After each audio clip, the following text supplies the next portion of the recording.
Hey guys, we're up to 6.5 and we're jumping to example 7. You're going to need your graphing calculator for this, so you might want to pause, grab your graphing calculator, and get back.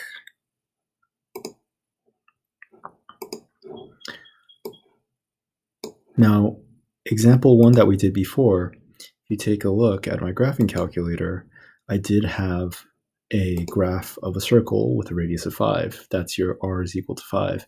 Again, as a reminder, you go to your mode, make sure you are in polar mode right over here. And for window, you could do, for your zoom, you can do zoom 6, but I like to do zoom square initially because that way I can see a circle and not an oval. If I do zoom 6 for standard, notice because it's 10 up, 10 down, 10 right, 10 left, but it's a rectangular screen, then it gets stretched horizontally. So if I go to zoom and just do zoom 5, you'll get your circle. Now let's take a look at example 7.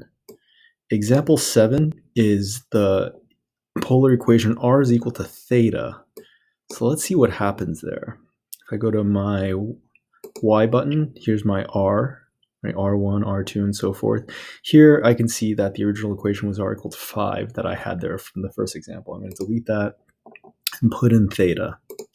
Right, that's where your x would be. And if I hit graph here, notice I get this partial spiral. All right. Now, what that actually means is pretty straightforward. When your angle is 0 radians, that means your radius is equal to your angle. So in this direction right over here, at theta, at 0 radians, you're going to have a radius of 0. So you're just going to be at the pole. But when you get to a radian of pi over 2, well, that's basically 1.5. You're going to end up over here. So as I'm traversing along from 0 to 90, I'm actually starting at the pole and extending myself out.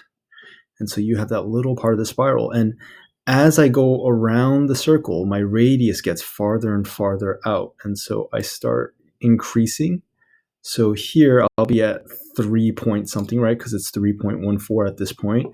And by the time I get around to all the way around the circle, right, I'm going to end up at 6, right? Because 6.28 is going to be 2 pi. But notice this graph stops there. And the reason why it stops is because if you go to your window setting, your theta min is 0 and your theta max is 6.28. So this thing won't calculate theta past 6.28. So what if we did, let's say, instead of 2 pi, we did 4 pi. So I could do 4 pi like that. Hit enter, so that's about 12.56. Now if I hit graph, notice it'll draw more of it, right? If I want to extend farther out, see at this point, this is at 12 point something. So it's gone twice, but if I want, again, to see more of it, I could, instead of doing 4 pi, I could do 6 pi, right?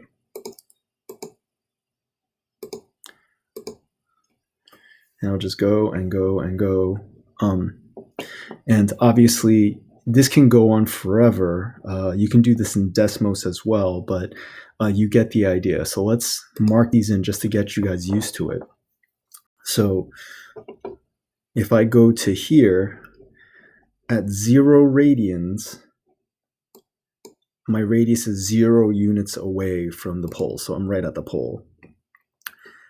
At pi over 3, I'm going to use numbers that are kind of easy to calculate. So pi over 3, that's 3.14 over 3. That's basically a little over 1. So I'm going to mark just a little over 1 unit right there.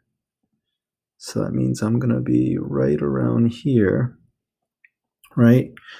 At pi over 2, that's 3.14 divided by 2. That's a little over 1.5. So that's something over here. By pi, it is 3.14 the angle, so that means the radius is equal to the angle. So 1, 2, 3 point, right? So you're right around here.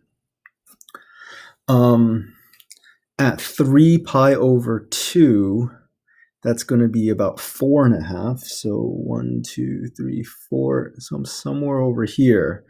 And so you can see that start at 0 here, and I'm spiraling out. I'm going to eventually end up at 6. Now, that's a terrible picture, but you get the idea that it's going to eventually spiral as you zoom out. And that's the spiral of Archimedes, and one of the most basic graphs you can get outside of the circle.